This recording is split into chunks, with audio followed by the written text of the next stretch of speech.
안녕하십니까. 어쩌다 책입니다. 오늘 소개해드릴 책은 노무현은 왜 조선일보와 싸우는가입니다. 지은이 유시민, 출판사는 개마고온입니다. 그럼 책을 보겠습니다.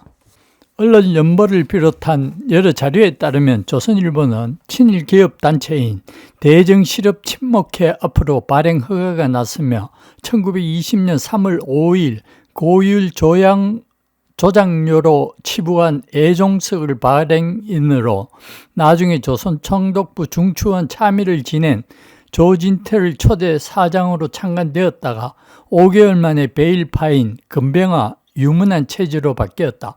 그러나 불과 8개월 후인 1921년 4월에는 고종의 양의를 강요해 나라를 일제에 바친 대표적 친일 매국노 송병준이 인수해 3년간 운영했다. 조선일보가 민족지 성격을 가지게 된 것은 젊은 민족주의자 신석우가 인수하여 이상재를 사장으로 하여 새 출발한 1924년의 일이다.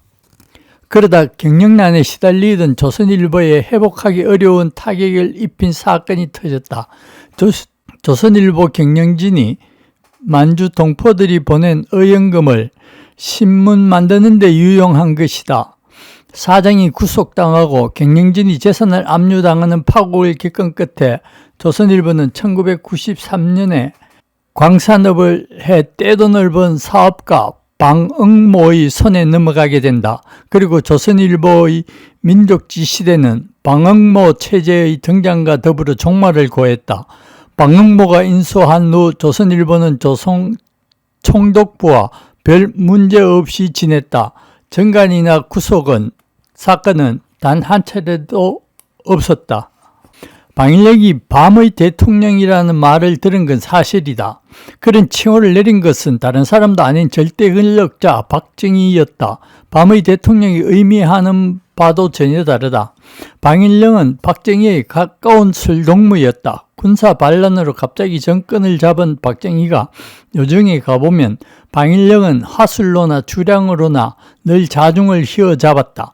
박정희가 보기에 자기에 대한 마담이나 기생들의 대접은 깍듯하기는 해도 거리감이 있었지만 방일rek에 대해서는 대접이 극진하면서도 정감이 넘쳐났다. 하긴 방일rek은 술이 근하해지면 동석자들의 지갑까지 털어 기생들에게 듬뿍 돈을 지어주었다니 누군들 마다했을까. 나이는 박정희가 5살 위였지만 술집 출입의 경력으로 보나 여자를 다루는 솜씨로 보나 방일rek은 촌놈 박정희보다 한참 위였다. 박정희는 자신을 대통령 형님이라 부르는 방일rek을 우리나라에서 제일 팔자가 좋은 사람이라며 부러워했다. 그러면서 하는 말이 낮에는 내가 대통령이지만 밤에는 임자가 대통령이구만 이라는 것이었다고 한다. 좋게 이야기하면 당대의 풍류객이라고는 것이고 좀 진하게 이야기하면 최고의 오입대장이라는 것이다. 조선일보사가 펴낸 방일rek의 전기에 근본 출신 기생의 머리를 제일 많이 얹어준 사람이 바로 방일rek이란 이야기까지 버젓이 나오는 것을 보면 박정희가 방일rek을 그렇게 부른 것도 무리가 아니다.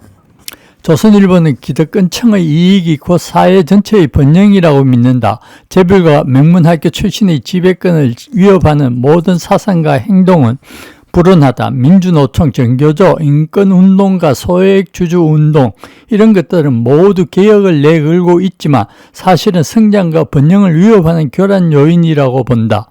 그런데 노무현은 제대로 된 교육을 받지 못한 인물로서 노동자의 권리를 옹호하고 노동조합을 후원하며 소외계층의 복지를 강조한다. 당연히 환영할 수 없는 인물이다. 더욱이 노무현은 언론사 소유 지분을 제한하고 독립된 편집위원회 설치를 법제화하자는 등 조선일보 사주의 기득권을 직접적으로 침해하는 발언을 서슴지 않는 위험인물 아닌가. 조선일보는 정교조나 노동운동에 대한 적대적 보도 태도로 악명이 높다. 조선일보는 모든 파업에 대해서 부적절한 파업, 시민의 발목을 볼모로 파업, 노노 갈등으로 파업 가격화 따위의 제목을 달아 보도한다. 파업의 원인은 보도하지 않고 파업으로 인한 근로 손실 일수와 생산 차질 규모는 크게 뻥튀기해서 보도한다. 사설은 거의 언제나 불법 파업에 대한 단호한 대응을 주문한다. 노무현은 노동운동을 지원하다가 구속당하고 변호사 자격을 박탈당하기까지 한 인물이다. 네, 오늘은 유시민 작가의 노무현은 왜 조선일보와 싸우는가를 보았습니다. 도움이 되셨다면 구독과 좋아요 부탁드립니다. 감사합니다.